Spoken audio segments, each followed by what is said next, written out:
Hey, what is up everyone? Welcome back to another video. In today's video, we're going to be speaking about 5 players that need to break out in 2021 for their respective team. So we're going to start off with Baltimore. I think Ryan Mountcastle needs to break out. Baltimore has some good prospects coming up in that system like Adley Rushman, and Ryan Mountcastle is leading the way.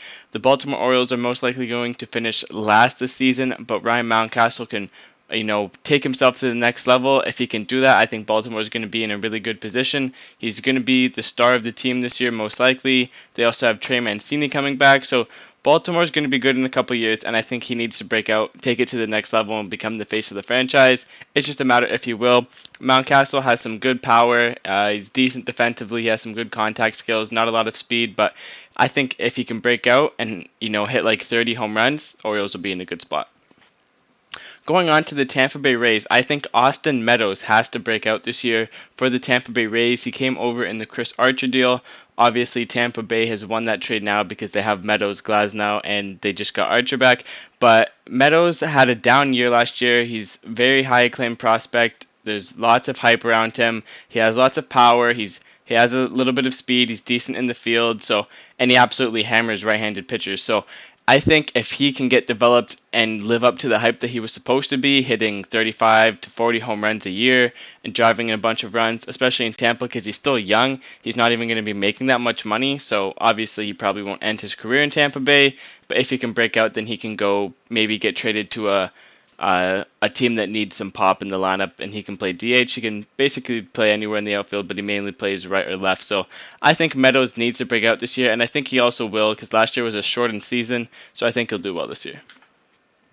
Going on to the Toronto Blue Jays, I think Vladimir Guerrero Jr. needs to break out this year.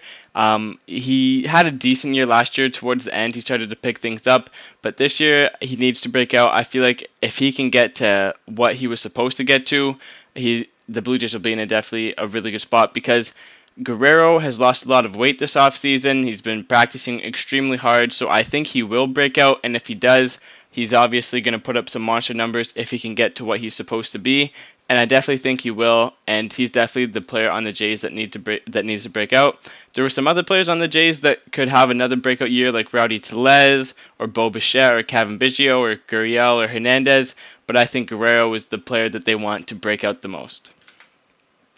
Going on to Boston, we have Alex Verdugo. Alex Verdugo has been pretty solid over his MLB career. He has high contact skills, he has decent pop, really good defensively, and he has some speed. He came over in the Mookie Betts deal just over a year ago for David Price and Mookie Betts, and he has a lot of upside. He has, hitting in Boston and New York with the short porch in New York and then the pesky pole in Boston. He definitely has the ability to put up some big numbers, especially in Boston's lineup with Devers and Bogart. So Boston has some good guys, and Verdugo is on pace to be an all-star. He is super good in all aspects of the game, but I think if he can take it to the next level, and I think he can take it to the next level to take Boston into a wild card position because the AL East is going to be really hard to win this year. I think if he can break out and maybe take Boston to a wild card game, they can sneak through into the other levels of the playoffs. So I definitely think Verdugo is someone to watch out for this year, and hopefully he breaks out. Going on to the New York Yankees, we have Gleyber Torres. There were some other players on this list that I could have put on here, like Gary Sanchez or Gio Urshela or Andujar or someone, but I think Torres, because he is a very high acclaimed prospect a couple years ago. Now he's a major leaguer, but there was lots of hype around him. Power hitter with some contact. His fielding has always been a little bit iffy. He is a natural second baseman, but since LeMahieu's there, he's playing shortstop, so there's always been a little bit of uncertainty at shortstop of Torres defensively.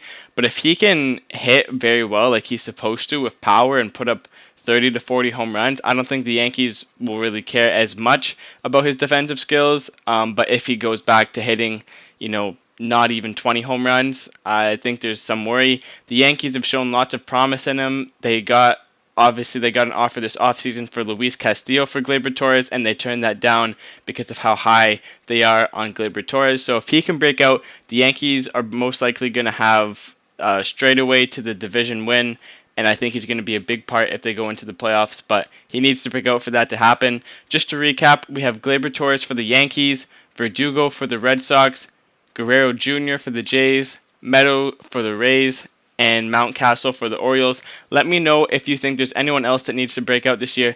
Thank you guys for watching, and see you guys in the next one.